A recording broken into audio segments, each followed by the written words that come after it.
If the New York Times is the American paper of record, the Washington Post is the paper of the DC establishment.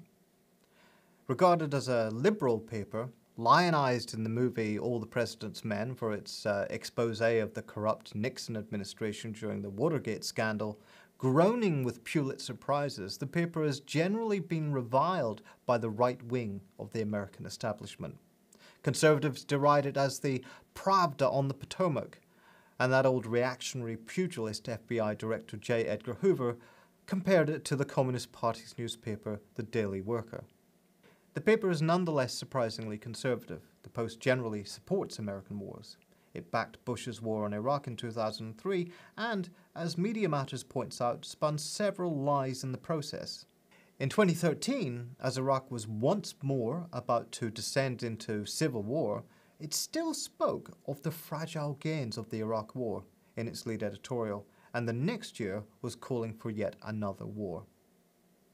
It is also a ferocious cheerleader for America's so-called free trade agreements. It still defends NAFTA despite even mainstream Democrats moving back from it. And today, its op-eds loudly champion new free trade deals because you can't stop the trade machine. Notably, like most of the US press, the Washington Post has been consistently pro-Israel, a stance which included backing Israel's shocking and globally denounced assault on Gaza in 2009. And as we will see, however, the Washington Post is not primarily loyal to an ideology, but to the Democratic Party and to the wing of the ruling class it represents. When founded in 1877, the Washington Post was linked to the Democratic Party, its founder a reporter from the East Coast who would go on to become a Democratic politician. In this era, the Democratic Party was a conservative party of white supremacy and former slaveholders, and had been linked to the Ku Klux Klan when it emerged after the Civil War. The role of the Post in American politics was really formed when it was purchased in 1933 by Eugene Meyer, an extraordinarily wealthy Wall Street investor who worked for successive governments. The Post under Meyer broadly reflected the positions of the Democratic Party, which at this stage had taken over from the Republicans as the main liberal party. But it was also consolidated over time into a DC monopoly, with the main competitor bought out and the ever-growing press giant left as a legacy to his son-in-law Philip Graham and daughter Katharine Graham. Philip Graham was, according to the journalist Deborah Davies, tied to the CIA and a critical component of its Operation Mockingbird, a secret campaign to influence the media. After Philip Graham committed suicide in 1963, the paper was left to Katharine Graham. Catherine the Great, as Deborah Davies memorably dubbed her, was firmly of the Democratic Party establishment, opposed to the social change wrought by the 60s, and even supported Nixon against Hubert Humphrey in 1968. Under her watch, the Post was the last establishment newspaper to oppose the Vietnam War and otherwise maintained a solidly Cold War line in foreign policy. The paper's defining grace moment, however, was during the early 1970s, when it published the Pentagon Papers, leaked by Daniel Ellsberg, which exposed US war crimes in Vietnam, and then in 1973, when two of its journalists took on the Nixon administration and won. Surely this demonstrated the paper's independence from power. In fact, as Deborah Davis' book about the proprietor points out, this was one half of the establishment in battle with another. The Post sources were state officials worried by and opposed to Nixon's criminal excesses, and the infamous Deep Throat was most likely a CIA agent, just like many of the Post's journalists. The individuals involved in breaking the story were hardly anti-government zealots. The executive editor at the time, Ben Bradley, another Washington Post employee with close links to the CIA, had played a critical role in the press smear campaign against Julius and Ethel Rosenberg. Nevertheless, the paper had a huge cultural impact at the time, and this era is still regarded as a heroic phase in its existence. However, it also coincided with Katharine Graham's decision to turn the Post into a public company and to engage in a concerted drive to push up profits and shareholder value.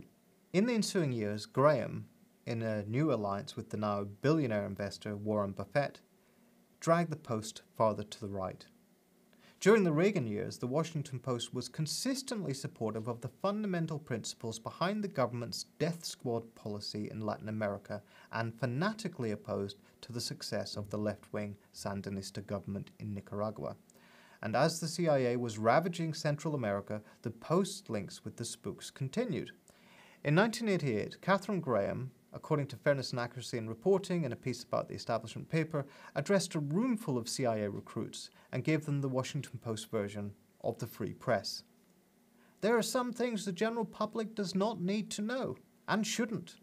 I believe democracy flourishes when the government can take legitimate steps to keep its secrets, and when the press can decide whether to print what it knows.